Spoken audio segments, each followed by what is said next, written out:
আসসালামু আলাইকুম। সবাই সালাম নেবেন আবার। আর আশা করছি ভালো আছেন আপনারা। আলহামদুলিল্লাহ আমিও ভালো আছি। আজকে লেখা আমার একটি কবিতা এখন আবৃত্তি করব। নাম রেখেছি তোমাকে ভালোবাসি সূর্য। মুখ ফুটে মাকে কখনো বলা হয়নি মা তোমাকে ভালোবাসি, তেমনি সূর্যকেও বলিনি ভালোবাসি তোমায়। সে তার সব আভা ছড়িয়ে দিয়ে শুধুই ভালোবাসা দিয়ে যায়। তাকে ভালোবাসি কেন বলতে দ্বিধা। নরওয়ে যেমনই তোমার দেখা পায় 6 মাস পরে, তেমনই যদি হতো তবে হয়তো বলে ফেলতাম আমি তোমায় অনেক অনেক বেশিই ভালোবাসি। তোমার আলোময় মুখ না দেখলে সকাল যেন নির্লিপ্ত হয়ে যায়। তুমি যখন তোমার বেগুনি আভা মেলে ধরো, তখনই আমার দেহের ভিটামিন ডি এর 80% কার্যকারিতা উঠে পড়ে লেগে যায়।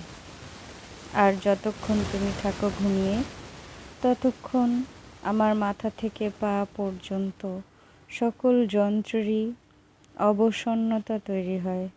কাজ করে না ভিটামিন ডিও। তুমি তো এই পৃথিবীকে আলোকিত করো, চাঁদকেও আলো দিয়ে যাও। তবুও পৃথিবীর মানুষের কি তোমায় নিয়ে একটুও মমতা হয় না? তোমায় না পেলে আমার হৃদয় প্রাণবন্ত হয় না। আমি তখন হয়ে যাই এক প্রাণহীন ডিমেনশিয়ার রোগী। তোমায় না চাইতেই পেয়ে যাই বলে তোমাকে এত অবমূল্যায়ন আমার। আজ আমি ক্ষমা চাইলাম সৃষ্টিকর্তার কাছে তোমাকে না বোঝার জন্য, তোমার ভালোবাসাকে প্রত্যাখ্যান করার কারণে। তুমি না হাসলে যে সকাল হাসে না, হাসে না হলুদে ভরা সর্ষে ক্ষেত, হাসে না ফুল ফল গাছ লতা পাতা পাখি অথবা কীট।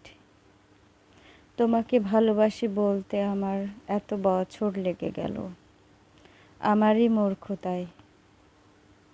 হয়তো কেউ বা তোমাকে দেবতা বলে মানে বা পূজা অর্চনা করে তাদের মতো করেই ভালোবাসে বলে। তবুও আমার বোঝার দেরি হয়ে গেল। কোনো এক সন্ধ্যায় মনে হলো সূর্যকে আমি অবজ্ঞা করেছি, যেই সূর্যকে ছাড়া প্রতিটি মুহূর্ত মূল্যহীন, কর্মহীন শত শত কর্মঘণ্টা। সেই সূর্যকেই হলো না বলা ভালোবাসি। তোমায় দেখেই রাখালেরা গরুর পাল নিয়ে যায় মাঠে। সুন্দরী বধূ তার পরনের কাপড় শুকায়। আরও হয় সোলার সিস্টেম, আরও কত কি। হয়তো তুমি দুর্লভ রত্ন নও বলেই সহজলভ্য, তাই তো তোমার অবদান অস্বীকার করেছি এতদিন। আর বলেছি কাঠফাটা রোদ আর যা তা। তুমি যেন রাগময় সৃষ্টি বিধাতার, কিন্তু তোমার ভালোবাসাগুলো যে পৃথিবীময় বিনামূল্যে ছড়িয়ে দাও, তারই বা মূল্য কে দিতে পারে? শৈশব পেরিয়ে কৈশোর, হয়তো বৃদ্ধ হলেও বুঝিনি তোমার এত উদারতা। কালে কালে যেমন আমরা বেঈমান আর অকৃতজ্ঞ গাধা ছিলাম, তাই হয়তো রয়ে গেলাম। তাই আজ এই গোধূলি বেলায় আমার হৃদয় নিংড়ানো ভালোবাসা অর্পণ করলাম তোমায়। তুমি গ্রহণ করে ধন্য করো আমায়, যেন মূর্খতার অতলে তলিয়ে না যায় আর। আসলে ভালোবাসাটাই মিথ্যে, এক ছলনার খেলা, যা কেবল নিজেকে ভালোবাসারই ফল।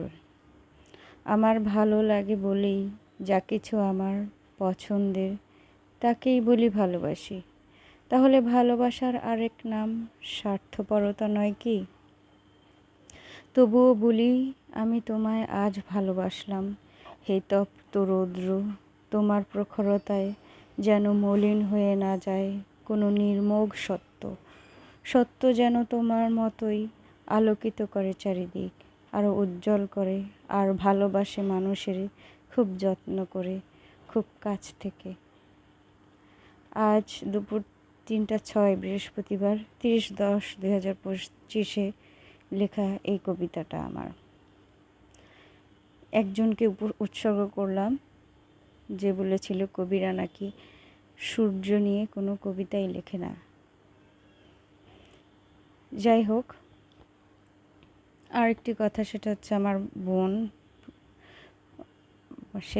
তার নাম লাইলা মমতাজ মিনু।